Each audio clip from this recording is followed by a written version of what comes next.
Hey, what's going on, guys? It's Brainbean here again, and today we're taking a look at another keyboard release from Razer. This time it's a wireless 65% keyboard, the new Blackwidow V3 Mini Hyperspeed. So with that, let's check it out. Secret Lab combines best-in-class materials, a plethora of finish options, and industry-leading comfort to provide the ultimate seating experience. With models for users of all sizes and aesthetic tastes, there's sure to be a chair for any setup. Click the link in the description to find out which chair is right for you.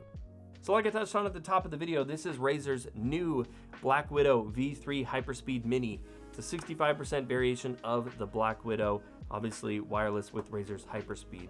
When we look at build quality, it's made up of an aluminum top plate over a plastic casing. And in terms of overall feel, I would say if you compare it to something like the Huntsman Mini, it is a little bit heavier, but build quality feels about the same to the case itself. Now, obviously that weight is coming from not only the bigger footprint, but we've also got this sort of extended front that comes off the top, and we also got to accommodate the batteries as well. And I think in terms of overall weight, it's a nice sweet spot, and overall build quality just feels pretty good. I'm pretty happy with that. We'll flip over the case to the underside. We do have two-step extendable legs here, which is nice, and we have a little storage spot for the dongle. Also, looking at the back, this is USB-C this time, which is nice. And then we've also got the little switch for toggling between Bluetooth and Razer's Hyperspeed. Now, by now, if you've watched any number of Razer reviews, I'm sure you're pretty familiar with the Razer Hyperspeed wireless, so I'm not really going to dive into that too much. Although one cool newer addition is now Razer does have multi-device support for a rather limited amount of devices, certain mice, headsets, and keyboards currently supported on a single dongle, so you don't have to have a bunch of them all plugged into your computer, which I think is a really great addition. Although some of their more popular stuff, like the Viper Ultimate, for example, isn't yet included in that, but they are talking about trying to incorporate that going forward with like firmware updates or whatever they need to do to make that possible. So that will be cool, I think, when we see that. And because this is a member of the Blackwidow family, we do have mechanical switches in this one as opposed to the optical switches in the Huntsman line. Now, currently in the 65% variation, they're only going to be offering the green switches and the yellow linear switches. And the yellow switches this go around have had that silicone dampening treatment that the optical red switches got in the Huntsman. So nice little upgrade there to the switches. In terms of overall feel, they've got those extended sidewalls on them that we've seen with previous variations, and overall feel pretty decent.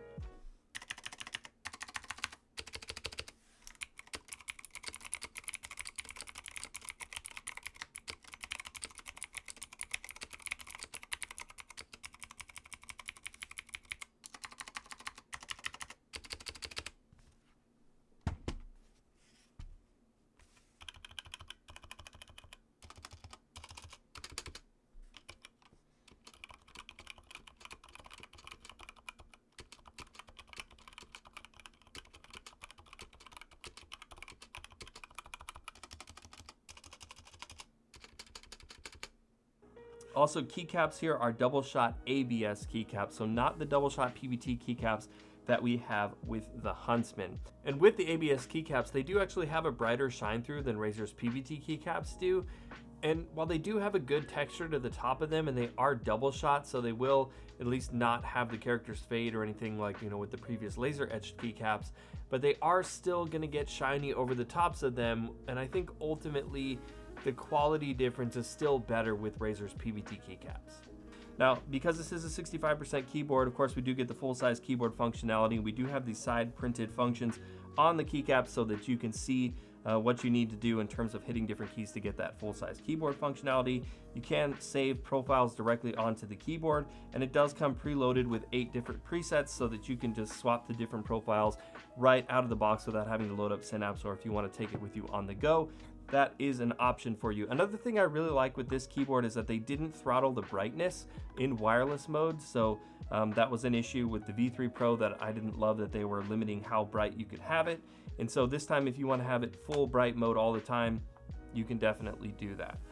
All right, I'm gonna be real with you guys for a second, because I know you're gonna see a lot of reviews about this keyboard, and you're gonna see a lot of different videos really heavily getting into the specs and the nitty-gritty details and all of that kind of stuff. And honestly, there's really not a lot here that's really worth diving into more than just the general overview that I gave you. And the reason for that is the price of this keyboard. It comes in at a whopping $180.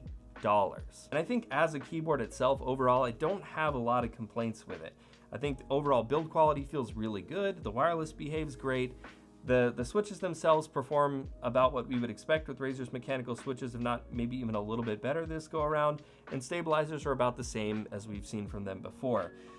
But where my problem with this keyboard lies is very similar to the Blackwidow V3 Pro, in that I feel like Razer's suffering from like an identity crisis between their two different lines of keyboards. And I feel like because of this, Razer's direction for their two keyboard lines between the Huntsman and the Blackwidow is just severely convoluted. It doesn't make sense with what they're doing. If you look at something like the Huntsman, which is meant to be their more high-end keyboards, their more premium keyboards, Razer's been hitting it out of the park with each release. They're doing their research, they're asking the community what they want to see, they're including stuff like optical switches, PBT keycaps, you know, the removable cable, the standard layouts, all this stuff. I mean, just killing it. And then you have the Blackwidow, which with the, you know, minus of the 65% layout, which I like, everything else about it just really doesn't make sense. And maybe it would make a little bit more sense if the price just wasn't so outlandish. But when you look at something like the Huntsman Mini, which is $120 with optical switches, PBT keycaps, stock, standard layout, you know, all this stuff, 120 bucks. Okay, pretty reasonable for a keyboard that size. But then we come over here to the Blackwidow line, and we're paying $60 more for mechanical switches, ABS keycaps, so arguably inferior technology and feel in the keyboard, and we're paying $60 more for wireless? I mean, you can get a arguably just as good or better keyboard for $100 less in like the SK64, which is going to give you hot swap and PBT keycap stock for 80 bucks, or like the Keychron K2. So I feel like the price on this thing just doesn't reflect the value or the direction that Razer's taking with the company. I really think what they need to do at this point is mesh the Huntsman and the Blackwidow lines together, because having these two different versions of the keyboards, it really doesn't make that much sense to me, especially when the last two releases of the Huntsman have cost less than the newer releases of the Blackwidow, and the only reason to justify the massive jump in price on the Blackwidow is for wireless, and there are tons of cheap wireless keyboards out there. In a lot of cases, the difference between wireless on those keyboards and the wired versions is like 10 bucks. So I just can't see justifying a wireless variation for such a huge jump in price. Anyways, guys, let me know in the comments down below what you think. I cannot recommend this keyboard in good conscience at this price when there's just so many other options out there if you truly only need a compact wireless keyboard for a lot less. But anyways, guys, of course, you can give this video a like if you enjoyed it to show your support. If you're new here on the channel, I'd love to see you subscribe. And as always, stay safe out there, take care of each other, and I will see you in the next one.